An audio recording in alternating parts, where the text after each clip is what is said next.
பராக்கிரமபாண்டியில் மழை வெள்ளத்தால் வீடு இழந்தவருக்கு புதிதாக வீடு கட்டக் கொடுக்கப்பட்ட அனுமதி ரத்து. ஓய்வு பெற்ற ராணுவ வீரர் மகன் தர்ணா போராட்டம். ஸ்ரீவைகுண்டம் செப். 3. பராக்கிரமபாண்டியில் மழை வெள்ளத்தால் வீடு இழந்தவருக்கு புதிதாக வீடு கட்டக் கொடுக்கப்பட்ட அனுமதி ரத்து செய்யப்பட்டதால் ஸ்ரீவைகுண்டம் ஊராட்சி ஒன்றிய அலுவலகத்தில் ஓய்வு பெற்ற ராணுவ வீரர் மகன் தர்ணா போராட்டத்தில் ஈடுபட்டார். ஸ்ரீவைகுண்டம் அருகே உள்ள பராக்கிரமபாண்டியை சேர்ந்த ஓய்வு பெற்ற ராணுவ வீரரான உடையார் என்பவரது மகன் சண்முகராஜா. இவர் திருச்செந்தூர் அரசு மேல்நிலைப் பள்ளியில் தற்காலிக பணியாளராக பணியாற்றி வருகிறார். இவருக்கு கனக செல்வராணி என்ற மனைவியும் 2 மகன்களும் உள்ளனர். இந்நிலையில் கடந்த டிசம்பர் மாதம் பெய்த கனமழையின் போது இவரது வீடு இடிந்து விழுந்துள்ளது. இதனால் தமிழக அரசு முதற்கட்டமாக வழங்கிய ரூ.10,000 இழப்பீடாக வருவாய்த்துறையினர் உடனடியாக வழங்கி உள்ளனர். இதனைத் தொடர்ந்து அப்போது வட்டார வளர்ச்சி அலுவலராக இருந்த சிவராஜன் மழை வெள்ளத்தால் வீடு இழந்தவர்கள் புதிதாக வீடு கட்டும் திட்டத்தின்படி ரூ.4 லட்சம் வழங்குவதற்கான ஆணையை சண்முகராஜாவிற்கு வழங்கி உள்ளனர். இதன்படி அவர் பராக்கிரமபாண்டியில் கடன் வாங்கி கடந்த மே மாதம் வீடு கட்ட துவங்கி உள்ளார்.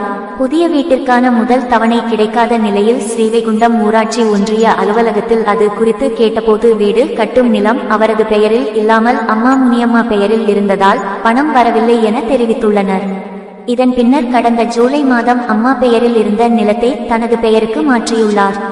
அதன் பின்னரும் வீடு கட்டுவதற்கான முதல் தவணை வராததால் இன்று மாவட்ட ஆட்சியர் அலுவலகத்தில் நடைபெற்ற மக்கள் குறைதீர் கூட்டத்தில் சண்முகராஜா மனு அளிக்க சென்றபோது 4 லட்சம் ரூபாய் இழப்பீடு பெறுவதற்காக அவருக்கு வழங்கப்பட்டிருந்த அனுமதி ரத்து செய்யப்பட்டு இருப்பதாக அறிந்த அவர் ஸ்ரீவைகுண்டம் ஊராட்சி ஒன்றிய அலுவலகத்திற்கு வந்து தர்ணா போராட்டத்தில் ஈடுபட்டார்.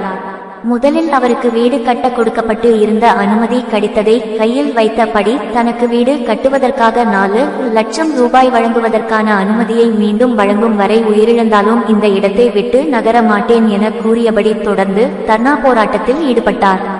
இதுகுறித்து தகவல் அறிந்ததும் ஸ்ரீவைகுண்டம் இன்ஸ்பெக்டர் பத்மநாபன் பிள்ளை தலைமையிலான போலீசார் விரைந்து வந்து அவரிடம் விஷ மருந்து பாட்டில் எதுவும் உள்ளதா என சண்முகராஜா கொண்டு வந்த பையை சோதனையிட்டனர். இதன் பின்னர் வட்டார வளர்ச்சி அலுவலர் சித்தார்த்தன் சண்முகராஜாவுடன் பேச்சுவார்த்தை நடத்தினார். அப்போது டிசம்பர் மாதம் மழை வெள்ளம் வந்த நிலையில் கடந்த ஜூலை மாதம் தான் சண்முகராஜா வீடு கட்டும் நிலத்தை தனது பெயருக்கு மாற்றி உள்ளதால் மழை வெள்ள பாதிப்பினால் வழங்கப்படும் இழப்பீடு தொகை வழங்க முடியாது.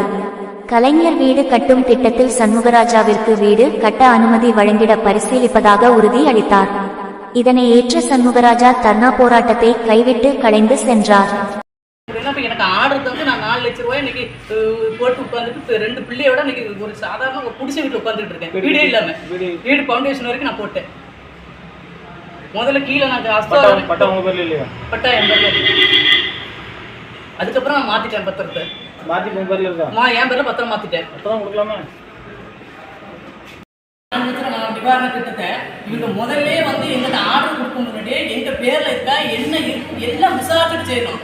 பாவம் வந்து அப்போ படிக்காத அப்பா மக்கள் கிராம மக்கள் அப்படிதான் இருப்பாங்க. அப்போ எல்லாம் விசாரிச்சுட்டு அவங்ககிட்ட செய்யணும்.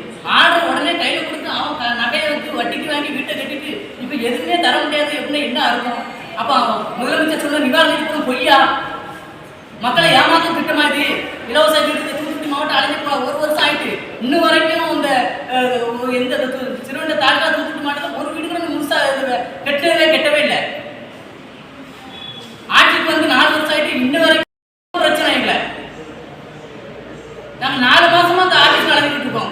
ஒரு ரெஸ்பான்சிபிளே கிடையாது இங்க இருக்கிற யாருமே. இந்த யூனியன் இருக்கிறது படு மோசம். இங்க இருக்கிற அலுவலர்கள் யாருமே நாங்க கேட்டா சரியான பதிலே சொல்ல மாட்டாங்க. அவங்ககிட்ட கேளு இவங்ககிட்ட கேளு.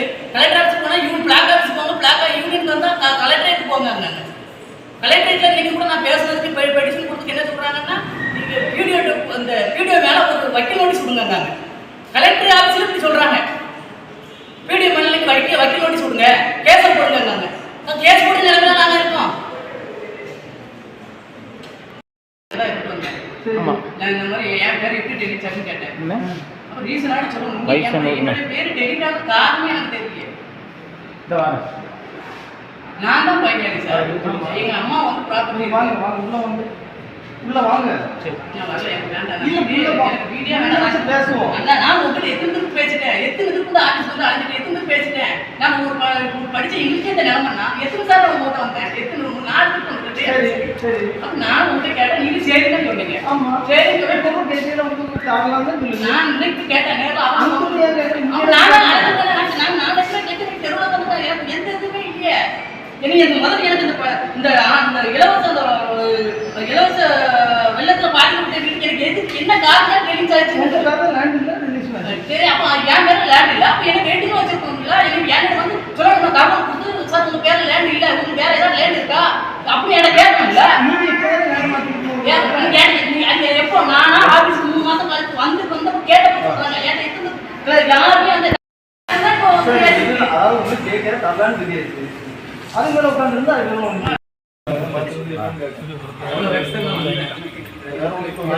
எங்கள் அம்மா பேரில் பட்டா இருக்கு, நீ அதை வந்து உன் பேரில் மாற்றிக்கணும் அப்படின்னா மாற்றிக்கணும்.